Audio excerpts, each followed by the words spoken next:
dismayed after that first game. Watching, say,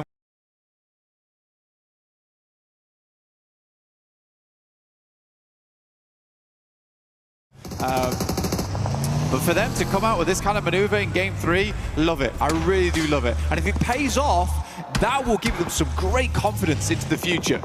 Or maybe it could be a false positive, you know, like this. It's so difficult to call things like that.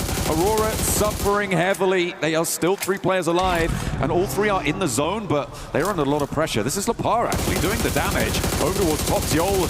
Pop all of those smokes around him to try and keep his teammates safe, and I think they're going to get this res. Gaming Stars under pressure. As the Kawum DRX managed to move into position, but look at the step up. Binny gets rebuffed, and it might just be going south for the Koreans. As TRE just has to stare from behind the tree as Benny falls down on location. 2 players now, and the north side getting dismantled. Gaming Stars holding strong. The nade doesn't connect. TRE still alive here. Next nade might be on target. Explodes by the side of him. KRX is down. Gaming Stars right now looking awesome, but are now down to just 2. All for weather the storm, but man, they would have loved to have more players up there. And it was very livable down towards that south side. I think they wanted to keep tabs on that northern edge, though. It is just really good shot screen from Gaming Stars to 1-2 punch both Kelsey and Aaron. Again, potentially is a moment there where one of the players should have just dropped back, smoked up, rather than trying to re-aggress on that trade. But we didn't quite see exactly what happened there, so we just don't know. Next circle comes through. Enigma Galaxy have to move. They're one of the only teams outside the circle right now. Aurora look to back it out slightly, but it is just sitting ahead of them from Thunder Talk. I think they're going back for vehicles here. They want to get a little bit of speed into this one. They are the only team with 4 players alive. Looks like, yeah, they're going to step in. He's waiting for the right time. Okay, yeah, they're recalculating, recalibrating. And they're going to try and move forwards. You imagine that they're going to be trying to pop smokes, potentially over towards Goat's direction. 1 vehicle. And down the hill. They're covering their rotate. Okay, Ralph's going to stick behind. Makes sense. Sitting's directly underneath, not going to cause any problems. Might do. 1 vehicle does move up. Gets into position, some damage sent through. Oh, if one of them takes a heavy hit and drops down to try and preserve the health bar, it could be that Sitting's just going to wait and take those shots. He's still in the zone, and he hasn't made a move for a long, long time. I don't know if they're aware of his position. Ralph is very low. They know roughly where they're coming from now, and Ralph opted to stay behind just in case, but his approach is going to be very difficult. Going to have to get on his belly and snake his way in. Smoke's going to have to be used here to get him up into position. Yeah, but for Goat, these buildings are crucial right now. The game will slow down massively, at least for the time being. Aurora's got a coupe to work with. That's about it. Not the most denser vehicles either. That will go up in flames pretty quickly. Well, it depends who's taking shots, because I don't think Enigma Galaxy can go for the full volley at the moment. Goat don't necessarily have the angles to go for a full team volley at it at the moment.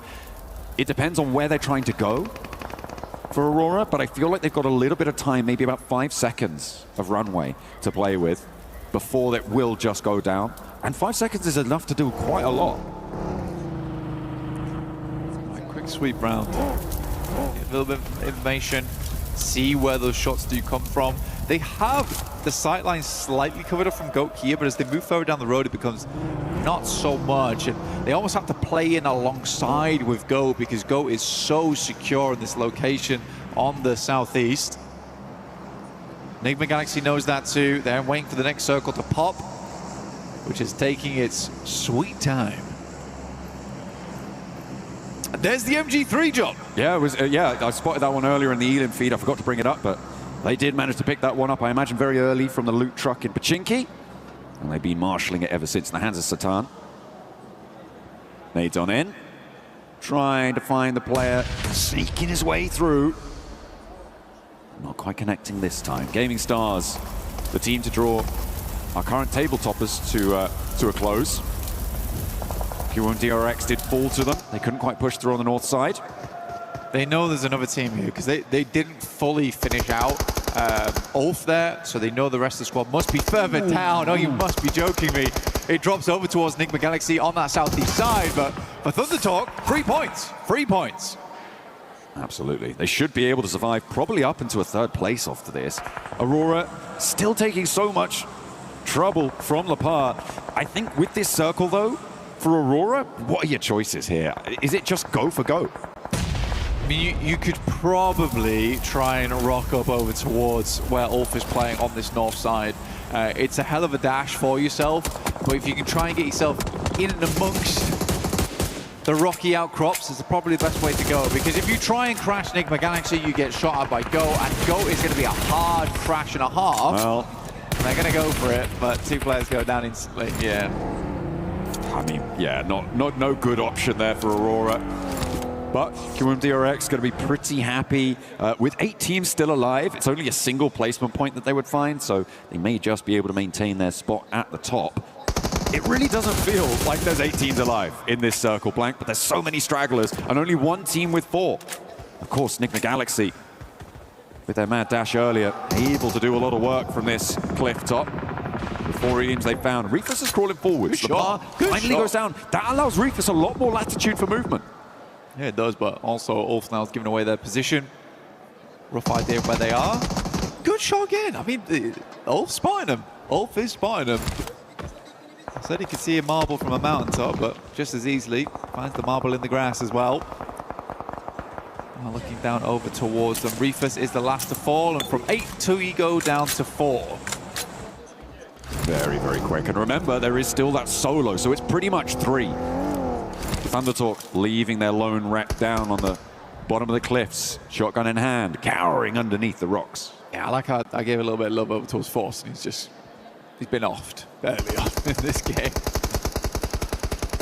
Okay, shots coming through from Kedge. I mean, what else can you do, really? I mean, Enigma Galaxy has a lot of control here. Go's going to have to push out, and Enigma Galaxy is fairly easily covered. It is wild, the amount of water that's still in this circle, and finally we pull back to the benefit of Go. They're going to be very happy with this one. They keep one of their buildings in, although not all of them looking super happy. However, they're really not in any danger right now. They can just put their players around this building, not really worry too much, because they know everybody else is over on this cliffside. It's an impossible game for everyone but Enigma Galaxy. I'm not going to lie to you. You think? You reckon? Yeah. I think with good circles, Goat might have a chance. And what circle are you looking for? Southwest, southwest, southwest. 9. Oh yeah, that's a good point. Yeah, I forgot about that one. We do have to end the game at some point, John. No, Okay. let's keep it going forever. Yeah, I mean, if we could get a stage 11, it'd be great, but I just don't see anyone else winning this. As we all know, when you play in these areas, as soon as you come out to this open ground here, it is a death sentence. If they had vehicles, maybe they could hit a flying V over towards the loot crate. They have to move now. If Go wants to win the game, they have to move now whilst they're fighting. They have to read it. They have to get out. But do they have the smokes? Are they in position? Do they have the vehicles even to make this one move forwards? I believe that they do. Another nade over the top from Lord as the backlines are keeping Enigma Galaxy on 4 players. Ketch gets rezzed, and now they're back as 2. Another nade goes long. They're not quite finding it. They're holding out. A nade forwards. Catches them on the backline. Takes them super low, but it's not quite enough to stop Coops and Lord rolling on forwards. And Lord is down. Coops is low. Where are Goat, Blank? Where are they? I mean, to be fair, they left Satan behind with the MG3. That's a good weapon to hold on. But finally, they're thinking, potentially, we got to make a move off the back of this. They've been setting up this smoke train for quite a while. This is good, actually. I quite like this from Go. They have to take this opportunity. It's a little bit late, but again, it takes a long time to set up those smoke trains. Sitting is very happily looking for his 2nd place. He can hope. 3rd place right now, guaranteed for him. A nice little boon to Thunder Talk to get them off the bottom of the tables. Hopefully, a big nade. Takes a lot of damage off the MG3 angle as well. Over onto Satan. That's going to force him to go for the heal. And he's down. That's bad. The MG3 out, and Ralph now is isolated. Foopsman on the top of the building has got that high ground advantage to potentially find Ralph. The drop down came through from Lord as well. He's down in the water. He's looking for the last straggler from Thunder Talk. They kind of know where he's going to be now, and they're scouting it out, but they may have overcommitted to this split. Lord needs to get back into an angle where he can contribute to this fight. Yeah, no, I mean, sitting is still here. Could cause a big problem for them. Starts to get his way back up the hill right now. Like you said, getting the MG3 down is really bad news. Good shot from Coops once again. He has to be the man of the moment right now. Boots on the back line is a big deal for them. But the circle is starting to push them in. This is where it gets hard. Goat wasn't able to create enough of an opportunity. Killer Joe with some good shots back that way. Putting them back and giving them a scare. Killer Joe does go down, and Coops now steps up for more, but Footsman's not suppressing the angle. Goat playing with two, and they're on the cliff. Lord is down. Coops now under pressure, and they are melting underneath it. Thunder Talk, they do finally fall, but it's only one player. It's all up to Coops, and he's dropped down. Coops has fallen off. I mean, for Enigma Galaxy, it felt like they just crumbled like a stale biscuit underneath. Go tough. Moxie looking down towards Coops. He's the final player left alive, and Go is going to be able to get up to the three-man. Where was Lord? Where was Ralph's rebuttal on that western side? And Coops goes down to the zone. Goodness me. Go get themselves the win. I mean, Jackie was right all along.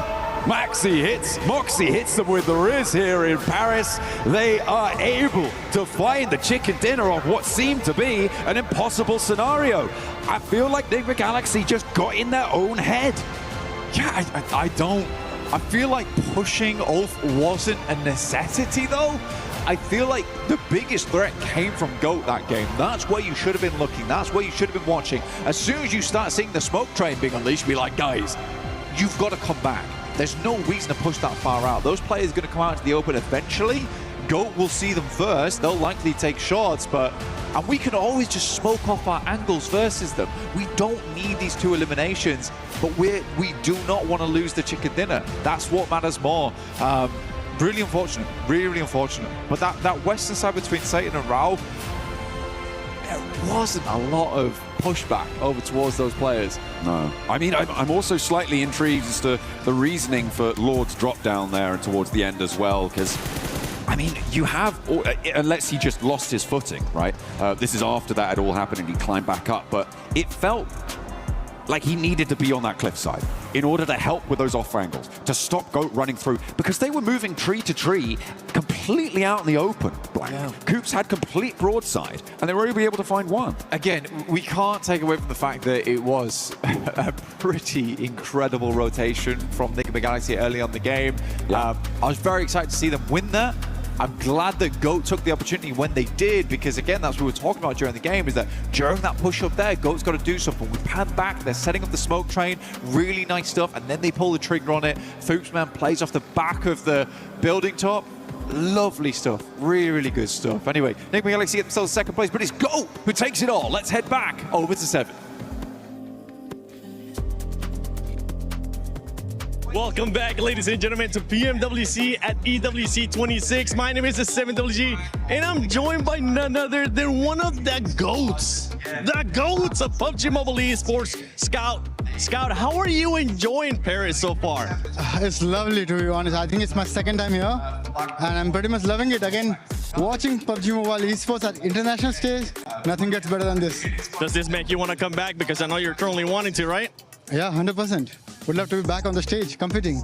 Hey, maybe next year we'll see you playing here. That'll be amazing to see. How are you enjoying so far what you're seeing out of PUBG Mobile Esports, how it has progressed through the years as well?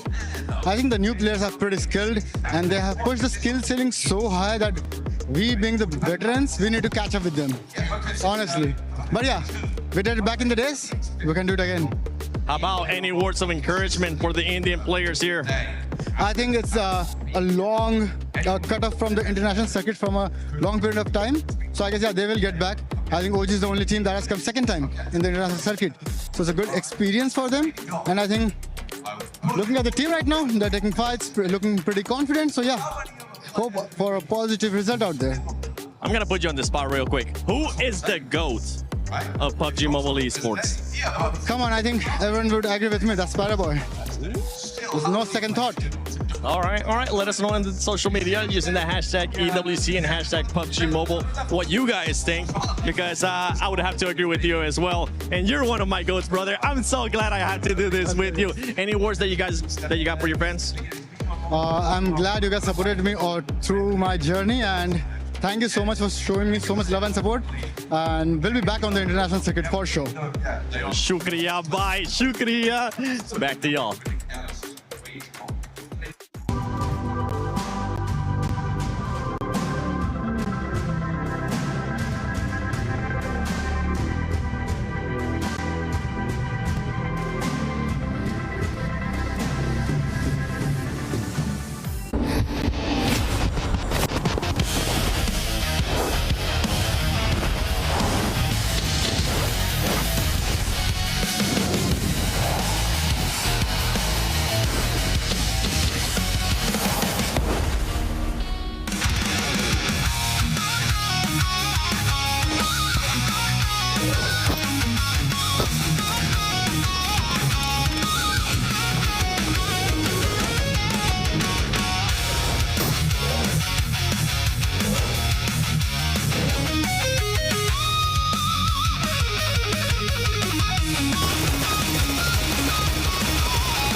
Thrives arrived at the PUBG Mobile World Cup with an entire country behind them. As the first Pakistani team to qualify for PMWC, reaching the world stage was already history. But once the matches began, they proved they had not traveled there just to participate. But he's found Mafioso, he's got the flush. Carry him as well. Nuki, no! How can you do it to him? They want that first place where you're gonna have to prize it from his cold, dead hands. Squashed with a chance now, and he's able to close it down. 4 Thrives finished second in the group stage, going directly into the grand finals and eventually securing 7th place in the world.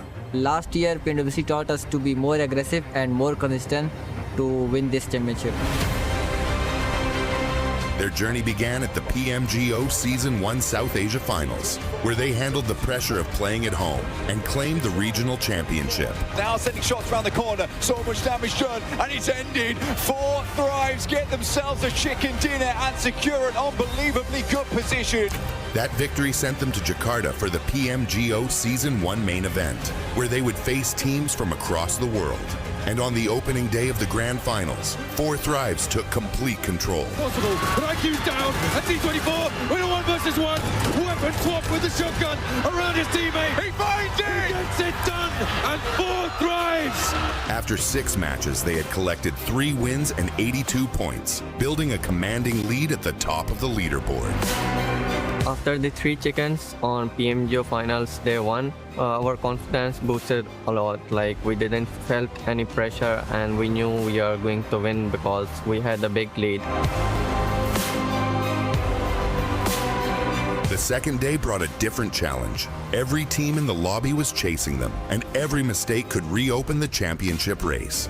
They finished with 122 points, 77 eliminations, and 3 wins to become the PMGO Season 1 champions, securing their return to PMWC. Last year, they arrived as history makers. This year, they arrive as global champions. Nothing has changed for us. Our hunger is still the same. Even you can say we are more hungry for this PMWC trophy. We are even more confident than before. We have more experience. We believe that we can be the team who can win this back-to-back global trophy. 4 Thrives have already shown that a Pakistani team can reach the world stage. Now, 4 Thrives head to the PMWC at EWC 26. Ready to prove that PMGO was not the end of their rise. It was only the beginning. Тапай, нормально все. Окей, тапаю. Я пойду убивать его. Нет, не надо сейчас. Мы ресимся, право ног добей, маскалат добей. Дачок, бас. Все, он под вами. Не дайте, пусть он не умрет от зоны. Да, значит, я закидываюсь и упадем. Все, Да нет, найс. надо было сразу. Все, норм.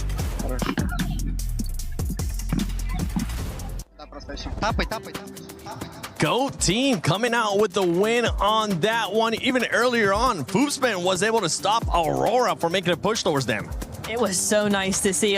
Great shot as well, right from the observer, going through that doorway, just seeing that that double knock coming on through was very, very nice indeed from Foops, man. But yeah, a really good, win coming in from them. They did the right thing. They stayed in that compound. It was a really tough circle to be in that side of zone on, and they just came in, waited their time, and then were able to surround Nigma Galaxy and get the job done. Yeah, I mean, it was just a really good execution overall from GOAT. They were getting pincered at some point between Aurora and also the side of Nigma Galaxy. They're like, you know what? We don't want to take the fight. We're just going to regroup in the center, just wait the hell out of this game, and eventually we're going to come out with the numbers to just overwhelm the competition. And eventually, Nigma Galaxy couldn't do anything, right? They get pushed over the cliff, down in the waters, like you can't do anything about it. I thought genuinely that was going to be a Nigma Galaxy win, but it was stolen away by GOAT team in an absolute flashy fashion. As much as we're giving props there to GOAT, we got to give props to Nigma Galaxy. Once again, a great bounce back from what we saw in Rondo, and the synergy that we have seen out of this squad, Max. That's what we're going to be talking about, because when they were going up against Ulf, it was none other than Coops and Lord just working wonderful together. Beautiful. I mean, especially, of course, as you say, the highlight is Coops and Lord pushing up on those two players of Ulf, getting those nades, while one player's trying to get in CQC range. They do beat out Ulf in that fight. Execution-wise, 10 out of 10, but also keeping two players in the backside, Niptura, making sure that GOAT team can't third-party you as you're getting involved in that discussion was literally the play that kept them relevant until the very end of that game. If they don't do that 2-2 split and fully commit onto Ulf, I think they instantly lose that fight. No, I agree. I think it was very well played on those cliff sides. I think Nigma are a team that do that a lot. If the zone goes over there, they're right on those cliffs. So they definitely have a lot of practice with that, but you are really able to see how much that practice has been influencing them and making sure they're able to actually win those fights, win those games. So second place, I mean, it should have been a win in my opinion. It should have been a win, but second place is going to be really good, especially after the day they've had. They just wanted to join sitting in the water. He told them, it's pretty nice, okay? The temperature's decent, join me, we're going to have a good swim. I mean, Sitting was there for so long, too. That man was sitting under a rock. Shout out to Barney, he actually told me that. Dad jokes. But for some of the other squad that has been kind of quiet, but they have been consistent today, is none other than Ulf. Ulf has been able to put up some great numbers today. 6th place, 3 eliminations.